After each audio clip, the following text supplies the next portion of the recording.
Elmsridge had always seemed like a peaceful, postcard-perfect small town.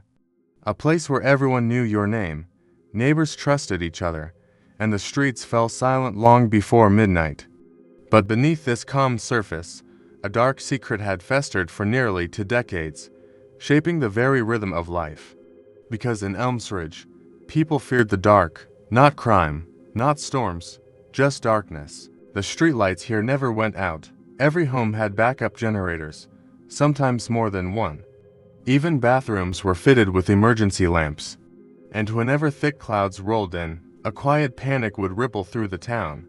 It was as if the storm wasn't the real threat, but what it brought with it. Something that waited patiently for the lights to go out. 17 years ago, something happened in Elmsridge that the town buried under a heavy blanket of silence. But some secrets refused to stay buried. Emma Hale, a 28-year-old journalist from New York, arrived in Elmsridge on what was supposed to be a simple travel assignment. The article was titled 7 Small Towns You Should Visit This Fall. She had no idea this trip would spiral into the most terrifying investigation of her life. The moment she drove into Elmsridge, she felt it. Something was off. People smiled, but their eyes were tense, nervously scanning their surroundings. Her motel, the Pinewood Lodge, was old but seemed cozy. The owner, a woman named Mrs. Clare, was warm and welcoming, but Emma couldn't ignore the strange details. Every single room had multiple lamps. The hallways were lined with emergency floodlights. And everything, absolutely everything, was left switched on, all the time. Storm season, Mrs. Clare explained, her hands trembling just slightly. Power outages happen, we keep backups. But Emma sensed it wasn't the storms that frightened her, it was something else entirely. That night, at exactly 11:07 p.m., Emma experienced her first Elmsridge blackout. In an instant, the entire motel plunged into a total, suffocating darkness. It was so absolute, she felt like she couldn't breathe. Then she heard it, a scratching sound from the hallway. It was slow, dragging, and utterly unnatural. Emma froze, her heart pounding against her ribs. Suddenly, a frantic knock slammed against her door. Thud, thud, thud. Help, please, someone's here, a voice cried out. It was her neighbor, Mr. Dorian, an elderly man in a wheelchair. Seconds later, the lights flickered back on. The hallway was empty. There were no footprints, no wheelchair marks, nothing. Mr. Dorian's room was still locked from the inside. When the police finally arrived, they found his wheelchair overturned in a corner, but the man himself was gone. They brushed it off as a runaway case, an old man who had wandered off. But Emma knew what she heard. Someone had been right outside her door, and someone, or something, had taken Mr. Dorian the moment the lights went out. Emma started asking questions. She couldn't let it go.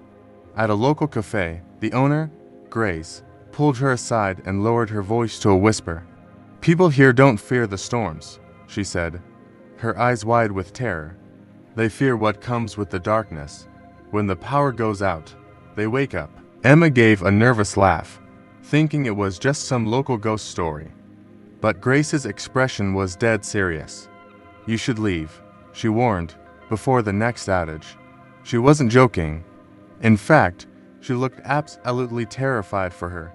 Emma's search for answers eventually led her to Caleb Marsh, a quiet and isolated electrician who most of the town considered an eccentric. Caleb didn't bother with the town's lies.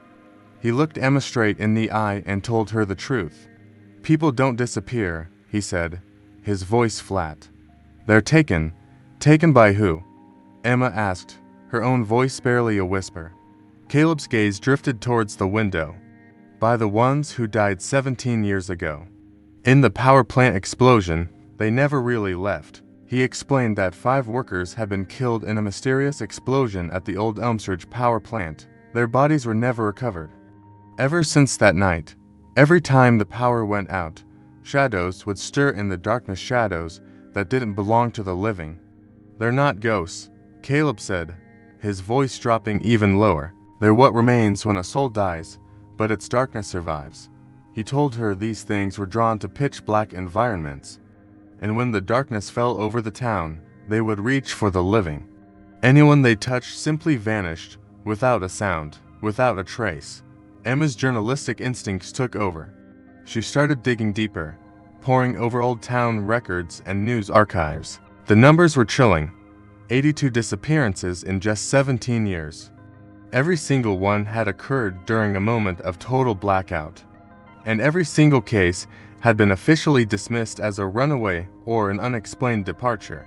The town officials weren't just covering up a tragic accident, they were hiding an ongoing nightmare. The deeper Emma dug, the more she realized that Elmsridge wasn't hiding its past out of guilt, but out of pure, paralyzing fear. And then she uncovered the most horrifying detail of all. The blackouts weren't accidents.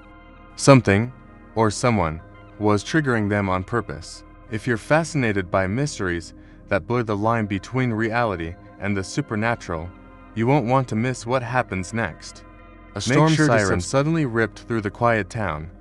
A mechanical voice from a public broadcast system echoed through the streets. Severe weather alert. A town-wide power shutdown may occur for up to 2 hours tonight. Please remain indoors and activate all backup lighting. The announcement hit the town like a shockwave. Panic erupted instantly. People flooded the stores, their faces tight with fear, grabbing anything that could produce light. Flashlights, fuel, candles, batteries. The shelves were stripped bare in minutes. The atmosphere was thick with a primal dread, the kind that surfaces when civilization's thin veneer is about to be peeled away. Amidst the chaos, Mayor Hartley, his face pale and drawn, found Emma. He leaned in close, his voice a strained whisper. "You need to leave town. Emma, get out now." He looked over his shoulder, as if expecting to see something lurking in the shadows. "Tonight, we might not make it." His words hung in the air, a chilling premonition of the darkness to come. The mayor wasn't just giving a warning, he was confessing a town's deepest, darkest secret. This wasn't about a storm, it was about survival. As the clock struck midnight, the final light in Elmsridge died. Every lamp, every street light, every digital clock blinked out in unison. The town plunged into an absolute, suffocating darkness. This wasn't the temporary outage they had been warned about. This was something else entirely.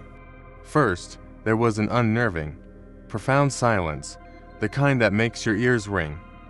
Then, the whispers began. Faint, chilling sounds that seemed to come from everywhere and nowhere at once, slithering into your thoughts. Soon after, another sound joined the chorus. The wet, dragging noise of limbs being pulled across the ground. Emma's heart hammered against her ribs. She cautiously peeked out from her motel room door into the hallway. At the far end, a figure stood. It had no face, no discernible features, just a glitching silhouette, like a shadow caught in TV static. It was a tear in the fabric of reality, and it was slowly, deliberately, moving toward her. Pure terror propelled her into action. Emma fled the motel, her feet pounding on the asphalt as she sprinted through the darkened streets. She finally reached Caleb's garage, where a few batter-powered emergency lights cast a weak, ghostly halo. Caleb's expression was grim. "It's happening," he said, his voice low and urgent. "The entire town will fall tonight, unless we end this. We have to go to the power plant." The old power plant stood on the edge of town like a skeletal ruin. Its windows were shattered, its metal frame rusted and scarred with burn marks from the long-ago explosion. It was a monument to a forgotten disaster. But as they approached, a low, unnatural humming emanated from within. Machines that should have been dead for years were whirring with a strange energy. Lights that had no power source flickered erratically, casting dancing, distorted shadows across the decaying walls. The air inside was colder than a winter night, a deep, penetrating chill that had nothing to do with the weather. They reached the main chamber, and what they saw made Emma's breath catch in her throat. 5 shadow-like figures drifted in the vast, open space. They were distorted and glitching, their forms constantly shifting, trapped between existence and oblivion. Caleb's whisper was barely audible over the hum of the phantom machinery. They're stuck in the moment of their deaths, frozen, repeating the same moment over and over. They're trying to pull others into their dimension with them. The shadows seem to react to their presence, sensing their movement, their heat, their very breath. And with a silent, unified purpose, they began to drift toward Emma and Caleb. Driven by a desperate need for answers, Emma found an old, rusted control room off to the side. Inside, covered in a thick layer of dust, was a cabinet filled with classified files. As she frantically tore through the brittle pages, the real, horrifying truth of Elmsridge was laid bare. The explosion was never an accident. It was the catastrophic result of an illegal, secret energy experiment led by the town's own officials. They were trying to manipulate something called shadow-based energy, attempting to harness the very essence of darkness, a new power source. The experiment went horribly wrong. The containment field failed. 5 workers were sealed inside the chamber during the meltdown. In that moment of intense energy and chaos, their shadows were literally ripped from their bodies and fused with the raw, untamed darkness itself. The town covered it all up, burying the truth under layers of lies and superstition. Elmsridge wasn't cursed by a ghost story. It was haunted by the consequences of science gone horribly, terrifyingly wrong. A final, chilling sentence in one of the reports sealed their fate. When the power dies, the darkness becomes alive. Just as Emma processed the awful truth, the shadows converged on them, their glitching forms blocking the only exit. They were trapped. In that split second, Caleb made a desperate choice. He looked at Emma, his eyes filled with a terrifying resolve. To distract them, he shouted over the rising shriek of the phantom energy, "You have to overload the grid. It's the only way." Before Emma could argue, he ran into the center of the chamber and flicked on a portable generator he'd been carrying. A burst of blinding white light erupted, filling the massive room. The shadows recoiled, shrieking in a chorus of digital static and pain. Caleb's own scream echoed for a moment and then it was just gone. He vanished into the light, consumed. Grief and terror fueled Emma's movements. She scrambled to the main grid, her fingers flying across the controls. She bypassed the safety breakers, forcing the entire system into a critical, unstable overload. A massive explosion of pure, white light erupted from the core, roaring through the plant. The shadows twisted and contorted, their forms shrieking silently as they were incinerated, evaporating like dust in a furnace. And then, silence, a complete and total silence. A moment later, the power grid hummed, reset, and the lights of Elmsridge flickered back to life. The curse, it seemed, was finally gone. By morning, Elmsridge felt normal. For the first time in years, the oppressive weight was lifted.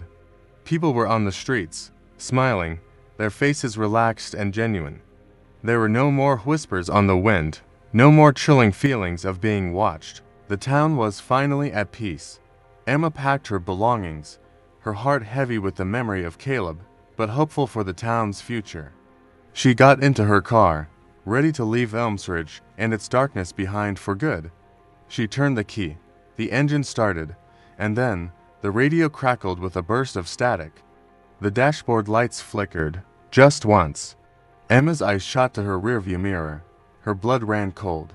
Standing motionless on the road behind her car was a silhouette, a glitching, flickering figure, waiting patiently in the bright morning sun. They never truly left, and we'll see you in the next video. Thanks for watching. If you enjoyed this story, don't forget to like, subscribe, and hit that notification bell for more tales from the shadows.